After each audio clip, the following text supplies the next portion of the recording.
बिस्मिल्लाहिर्रहमानिर्रहीम। अस्सलाम वालेकुम नाज़रीन, मैं हूं साकिब बशीर। मेरे साथ मौजूद हैं सीनियर सहाफ़ी कोर्ट रिपोर्टर हसनात मलिक साहब। हम बात करेंगे कल का दिन अदलिया के मुस्तकबिल के लिहाज से बहुत ही अहम है। कल जुडिशल कमीशन ऑफ पाकिस्तान का इजलास होने जा रहा है, जिसमें Islamabad high court, Sindh high court और पेशावर हाई कोर्ट के मुस्तकिल चीफ जस्टिस की तैनाती होगी। इस हवाले से अंदर की खबर क्या है और कल कौन कौन से जो जज हैं वो मुस्तकिल चीफ जस्टिस तैनात हो सकते हैं। इस्लामाबाद हाई कोर्ट के चीफ जस्टिस के हवाले से एक बड़ा तनाज़ा था और अभी भी है, लेकिन कल क्या होगा इस पे हम बात करेंगे। और मखसूस नशिस्तों के केस में जो सुन्नी इत्तेहाद कौंसिल ने दरख्वास्त दायर की है 12 जजेस के ऑर्डर ऑफ द डे, उस पर दस्तखत के हवाले से और जो ख़त लिखा है उस पर भी बात करते हैं। मलिक साहब बहुत शुक्रिया। सबसे पहले तो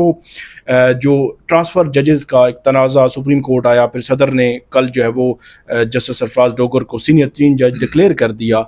अब कल 1 जुलाई है, जुडिशल कमीशन का इजलास है, उस पर क्या कहेंगे, क्या होने जा रहा है?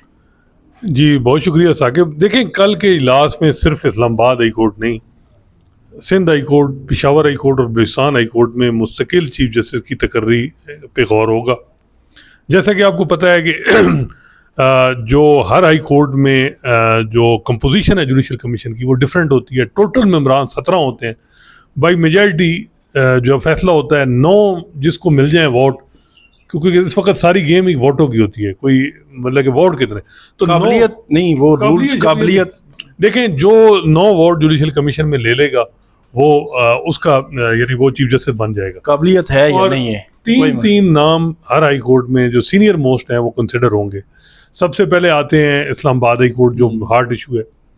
अब इस्लामाबाद हाई कोर्ट में जो सीनियरिटी बनी है सरफराज डोगर साहब, इसके अलावा दूसरे नंबर पे हैं मोहसिन अख्तर कियानी और जस्टिस मियां गुल हसन। अब इन 3 में से एक को उन्होंने करना है। बज़ाहिर ये लग रहा है कि जो मोस्ट फेवरेट हैं जस्टिस सरफराज डोगर हैं। ना उन्होंने हुकूमत को नाराज़ किया है और हुकूमत भी मेरा ख्याल चाहेगी कि जो वो उन्हीं को चीफ जस्टिस बनाए, क्योंकि डोगर साहब ने के अदलिया से 2 एक्सपेक्टेशन है हुकूमत। एक है कि PTI को कोई रिलीफ ना दे, दूसरा मकसद है कि जो 5 जज हैं ना, 6 उनको सही ज़रा टाइट करके रखे। मतलब मकसद पूरे हुए? दोनों मकसद मेरा ख्याल है कि दोनों 5 जज वो रो रहे। एक जज साहब तो उनको तो डिबी नहीं मिल रही, डिवीजन बेंच ही नहीं दे रहे। इसी तरह उनके चलता हुआ केस जो है वो कोई ऑर्डर पास करते हैं कि नोटिस अगले दिन ICA या कोई किसी चीज़ में वो करा के और सस्पेंड करा दिया जाता है। तो उन जजेस इसी वजह से बजाय कुछ लोग कहते हैं कि मियां गुल हसन एक्सेप्टेबल है, लेकिन वो उन जजों को टाइट नहीं कर सकते। टाइट करना, अच्छा टाइट भी करना है, टाइट करना है ना, टाइट अभी देखिएगा होता है। तो मेरा ख्याल है कि सरफराज डोगर साहब फेवरेट हैं। अगर हुकूमत पीछे हट जाए अलग बात। या अफरीदी साहब, मियां गुल हसन साहब के लिए ख्वाहिश थी, जितने भी बल्कि पख्तून जजेस थे सीनियर, उनकी ख्वाहिश थी कि जी मियां गुल हसन आए। लेकिन बज़ाहिर ये लग रहा है कि अब मियां गुल हसन साहब भी ये है कि भाई जो हालात हैं मैं सुप्रीम कोर्ट ही मुस्तकिल हो जाऊँ। और दूसरी बात ये है कि जो मिशन अभी कंप्लीट नहीं हुआ इस्लामाबाद हाई कोर्ट में, जो हालात हैं वहाँ डोगर साहब की, मेरा ख्याल है कि डोगर साहब जैसा तकड़ा जज कहेंगे जो भी वो चाहिए हुकूमत को। अच्छा, एक बात आपने की ना कि हुकूमत ये चाह रही है कि PTI को, इमरान खान को रिलीफ ना मिले, तो हुकूमत तो ये चाह रही है। मेरा ख्याल है वो एक है कि जी ये जो 5 एक स्टेप आगे गए हैं। 13 फरवरी को या 12 फरवरी को बतौर का एक्टिंग चीफ जस्टिस वो आए हैं। आज 30 जून है, तो उन्होंने अब जो रवायत पड़ गई है केस ही नहीं लगते। मतलब रिलीफ तो बहुत अगला मरहला है ना, केस ही नहीं लगते। तो इसमें वैसे सूरत हाल तो हुकूमत एक स्टेप आगे रहे हैं वो। देखें, मेरा ख्याल है कि वो बिल्कुल जो एक्सपेक्टेशन थी ना हुकूमत, वो उससे ज़्यादा, वो तवक्कुआत से ज़्यादा पूरा उतरे हैं। मतलब कि उन्होंने जिस तरीके से इस्लामाबाद हाई कोर्ट चलाई है, मेरा ख्याल है लोग कह रहे थे शराम सरवर और उनको ले आएंगे किसी और को, तो ऐसा नहीं चला सकते। अब यही देखें ना कि वो 15 नंबर से आए ना। जैसे आलिया नीलम ने पूछा कि भाई 14वें वाला 13वें वाला क्यों नहीं, ना आमिर फारूक साहब ने कहा कि जी मुझे कोई और जज चाहिए। अच्छा, अब ये बहुत से लोग कह रहे हैं ना, मोहम्मद अली मदर साहब ने भी बात की कि जी ये जो ट्रांसफ़र हुई है जज, इसमें जुडिशरी का इन्वॉल्व, जुडिशरी में जो जज इन्वॉल्व थे, ज़रा देखें उनके इंटरेस्ट, उन पे तसर क्या बनता है।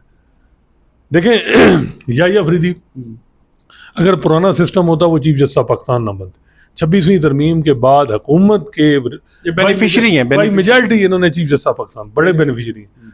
और वजह 26वीं तरमीम की मुझे टॉप गवर्नमेंट फंक्शनरी ने बताया था कि वजह जो आई है वो 6 जजेस का खत है, जिसकी वजह से, और बल्कि मोहसिन अख्तर कैनी ने भी कहा था ना कि खत की वजह से ये सारा कुछ, इवन गवर्नमेंट फंक्शनरी ने भी कहा कि अगर ये खत ना लिखते तो मे भी ये चीज़ ना होती। दूसरा मामला है जो जो आलिया नीलम, वो उन्होंने, क्योंकि लाहौर हाई कोर्ट एक 10 करोड़ आबादी है, बड़ा उधर टेक है चीफ जस्टिस का।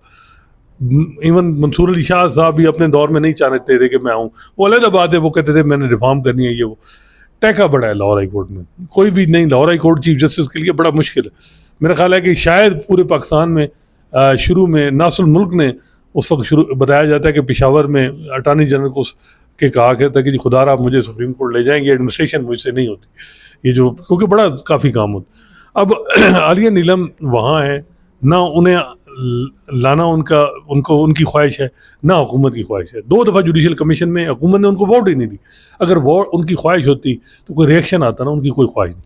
शफी सिद्दीकी ने बीच में, उनको सुप्रीम कोर्ट आ गए। आमिर फारूक जुडिशल कमीशन का, देखें मीटिंग आ रही है, आपने सुप्रीम कोर्ट आना है तो ये आपके सामने है।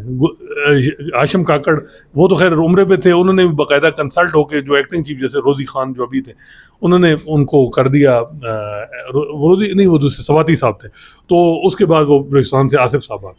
तो ये जो निज़ाम है ना 26वीं तरमीम का, ये है कि आप बेनिफिशरी, आपको बेनिफिट मिलेगा तो इन रिटर्न आप क्या देंगे, इस तरीके से चल रहा है सारा कुछ, इससे चल रहा है। अमीनुद्दीन खान साहब जुडिशल कमीशन के हेड बने, चीफ जस्टिस से ज़्यादा चुतराहट है, बीएड मिल गई, 4 डाले मिल गए, इन रिटर्न वो जो दे रहे हैं वो आपके सामने, मतलब जो चीज़ें, ये तसर है, ये सारी चीज़ें, तो ये ऐसे तसर नहीं बना हुआ। दूसरा मामला जिस पे कि हाई कोर्ट, वो है सिंध हाई कोर्ट। अब सिंध हाई कोर्ट में जो मेरी एक जुडिशल कमीशन के मेंबर से बात हुई, तो उन्होंने कहा जी कि वहाँ की जुडिशरी हमने पीपल्स पार्टी के हवाले की। अच्छा, पीपल्स पार्टी भाई जो जिस तरह सिंध की हुकूमत पीपल्स पार्टी के हवाले है, इसी तरह है, में भी बंद हो जाए, ठीक। अच्छा, वो पीपल्स पार्टी जो है वो क्या नाम है, पीपल्स पार्टी के हवाले है।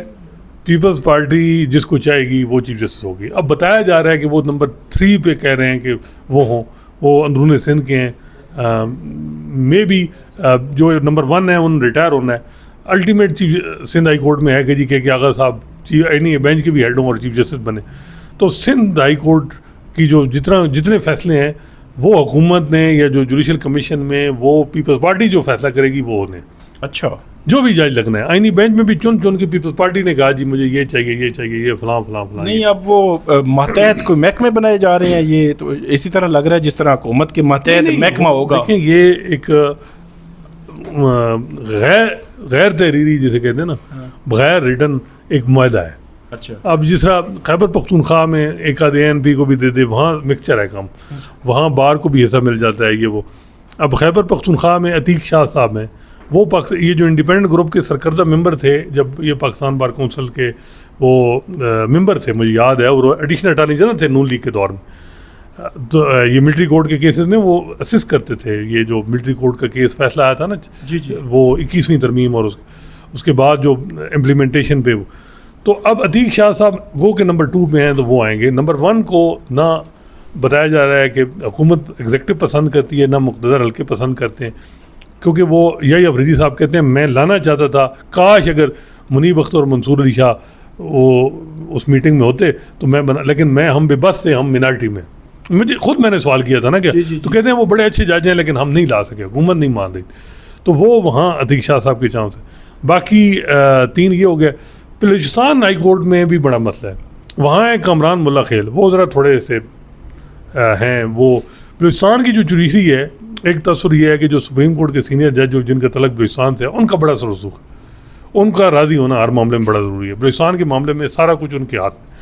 दूसरा वो मुल्ला खेल साहब, उनके बारे में ये है कि वो सिर्फ जुडिशरी की हद तक उनके हाथ में है, बाकी बलूचिस्तान में क्या हो रहा है, मिसिंग पर्सन है, वहाँ उनका कोई लेना देना नहीं। जुडिशरी में जो बड़े बड़े मामला हैं ना, वो अब ये जो चीफ जस्टिस किसने लगना है, ये बलूचिस्तान हाई कोर्ट के सीनियर जज। अब कामरान मुल्ला खेल, ना उनको एक्टिंग चीफ जस्टिस बनाया गया, ना तो उनको मेरा नहीं ख्याल कि बलूचिस्तान हाई कोर्ट का चीफ जस्टिस बनाया जाए, और नंबर 2 को बनाया जाए जो रोज़ी ख़ान है उनको बनाया जाएगा। लेकिन वो अब ये मंदोखील साहब पे डिपेंड है, हुकूमत पे डिपेंड है, तो वहाँ एक चीज़ बनी हुई है। तो ये अब गिव एंड टेक से चीज़ें हो रही हैं। इसमें लॉजिक या कोई ऐसी बात नहीं है कि जज कौन सा इंटीग्रिटी वाइज ठीक है, कौन से कॉम्पिटेंस वाइज है। बात यह है कि हुकूमत के कौन फेवरेट है और कुछ जजेस का फेवरेट कौन है। अब यही अफरीदी साहब जो है वो देखते हैं कि क्या, मुझे जो लगता है कि सरफराज डोगर साहब को तो वो वोट नहीं देंगे, क्योंकि उनकी वो समझते हैं कि सीनियरिटी नहीं बनी।